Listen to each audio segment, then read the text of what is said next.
Hi Space Monkeys! So we are back from E3. We wanted to share with you that demonstration, which is a mix between a technological demonstration of the engine that we call Voyager and the actual game with some gameplay elements. So here you can recognize the big mothership that was in the trailer. Of course, it's not the same level of quality. This is a work-in-progress asset. But again, we wanted to share all these materials with you. As you know, the game is in development. We still have a lot of things to do, but it's cool to share with you where we are on that spaceship part. So here, the mothership is like a home, a house for the player. That one is about 400 meters long, and you can have your crew inside, of course your main character, but also your spaceships. So if you start in the game without anything, and you get your first spaceships, even if then later you have a larger spaceship, you can keep the smaller one into the big mothership. That's the same thing for the crew. If you start with one or two members in your crew, then you can have them in your big mothership later.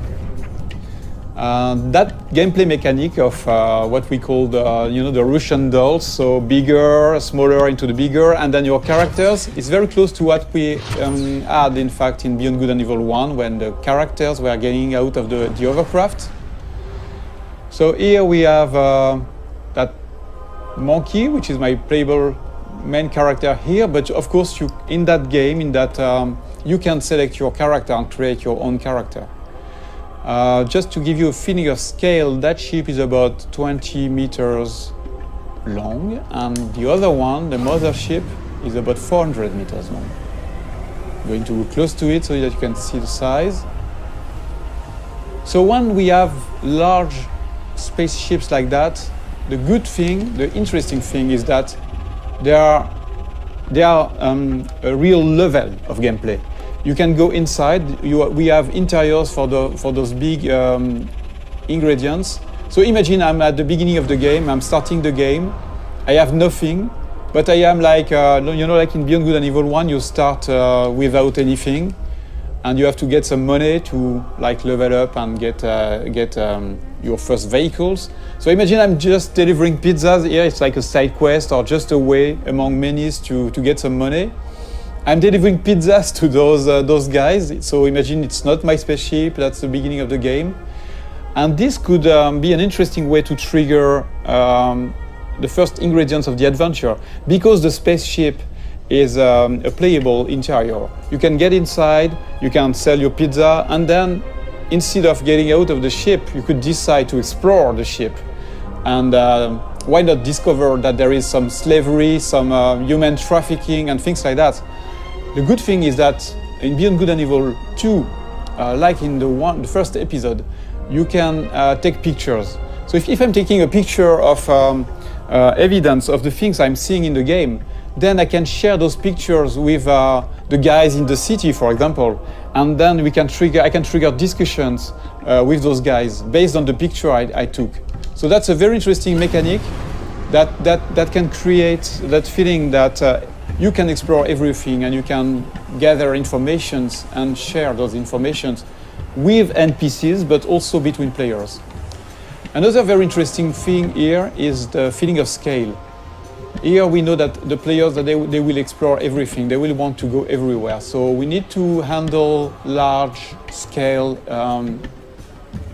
ingredients, like that huge statue, where you can go very close to it and you can look at all the details on the statues. And of course, you can go inside of this kind of statue, and you can also get on top of it. I just want to show you something interesting about the scale and the feeling of scale. So I'm going to land on the top of the statue, and you will realize how big it is.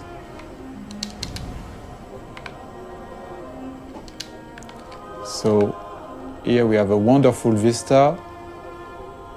And I want to show you, so I'm going to go more in the developer edition mode, where I can move the camera very easily, and you can really notice and understand the feeling of scale when you look at that little monkey on top of the big statue. This is just a part of the head of the statue, and you're already very small. And it's very interesting to understand the scale of things. Here you see that the statue is really, really big. The statue is about 700 meters high. And the very interesting thing, again, is that, in fact, that statue, which is big, is just into a big city that is very small, in fact, compared to the continent here, the size of that big island, and which is a small part of a big planet. So you realize that you are just a little dot on that big planet, which is, in fact, just a small planet around a bigger one, which is a small dot in the big universe. So when we started that technology, we thought that we needed to handle that feeling of scale and in a realistic way. Before going into details, we wanted to make sure that the engine was capable of handling this kind of thing. When you look at this sunset, it's not exactly a sunset made by artists. It's really the combinations of physical ingredients, you know, the light that is changing depending on the atmosphere. So you can see here the different colors. And the fact that, of course, the planet is rotating around in space, around the big planet. So here I'm doing a kind of time lapse. I'm modifying the time so that you can understand better how it works. You see that everything is turning like in a real solar system. So yes, I'm increasing the speed. You see the night here with the cities. So another important thing is that you can, at any time, you can go everywhere. So if I'm going into another city, there is no loadings and things like that. Everything is seamless because it handles that big universe in a consistent way. There is no sheet or things like that. You can really appreciate the point of view wherever you are. It will be the same mechanics. So that was one of the big features we wanted to make sure that we had before showing the game to the public, to everybody, so that we wanted to make sure that the technology was working and this big ambitious game was feasible. I'm going back to my spaceship. I want just to show you some gameplay ingredients. I'm going to change a little bit the time so that we have a bit more sun. Yeah. So that spaceship is very, very nice. It's very close to the Beluga we had in Beyond Good and Evil 1. It can handle very large speed, but it's also very easy to do loopings and trigger very fast movements. So it's a dogfighter. I can increase the speed. So this is a classic plane speed we have on Earth. We are about 1,000 kilometers per hour. But you can increase that speed dramatically, like this, for example, and you will see it. So the speed is increasing now. You see that it's about 5,000 kilometers per hour. Let's go back in the city so that we can really understand the speed. And I can increase the speed again. Whoa. Use some tricks, movements. And then we are going to do a looping, for example. So you can combine anything, any movements, and the very nice thing too is that you can even increase the speed to 20,000 kilometers per hour, which is a lot.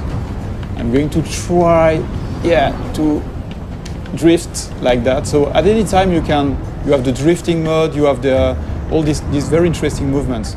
But of course, the biggest things you want to do in this kind of situation is to go in space. So let's trigger higher speed. And you see this little effect around the spaceship is because of the friction of the atmosphere. If I don't increase my speed, there is no reason to have more friction. But if I'm increasing the speed, you will see that the effect is stronger. And same thing if I'm going very, very fast.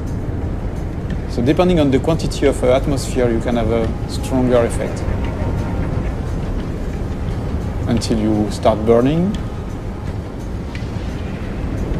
But you see, with those very high speed, you can really travel very, very far and very fast. Just changing the time of the simulation so that we can appreciate a wonderful view in space. So if I decide to go on this planet or the satellite, which is somewhere around there, I can go there seamlessly. And the more the further you are of the planet, the faster you can go because there's no more atmosphere, so no more friction. So yes, here still have a little friction. But of course you can go back onto the planet whenever you want.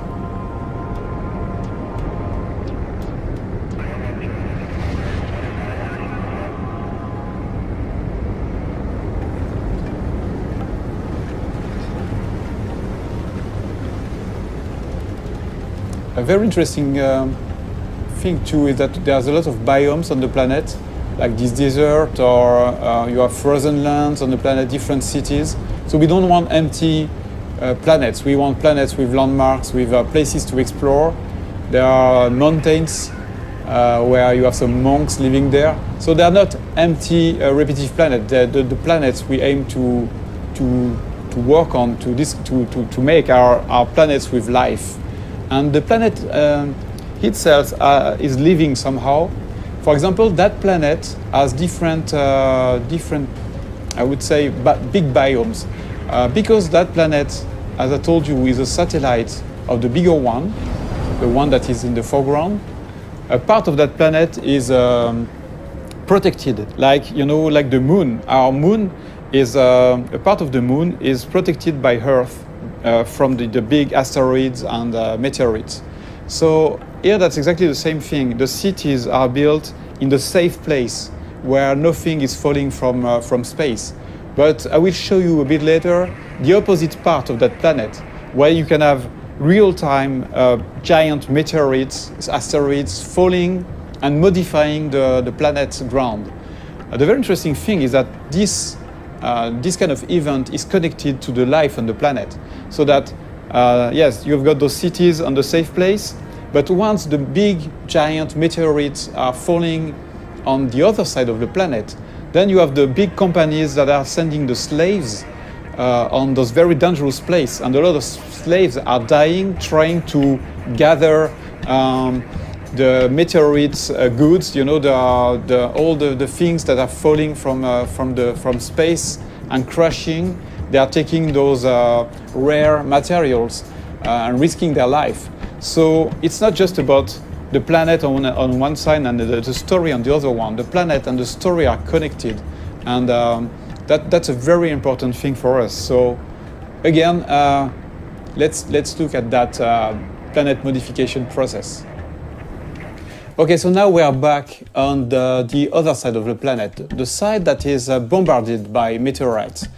Here, we just want to showcase the ability that we have in the engine to modify the whole planet in real time. So here, for example, imagine that you're flying over that region. You can have a huge meteorite falling in front of you, and you will have all these one incredible effects on the planet, but also on the other spaceships.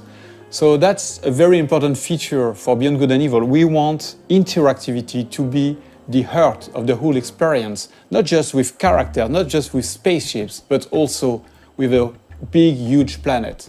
So thank you for watching that video. This is our first Space Monkey debrief.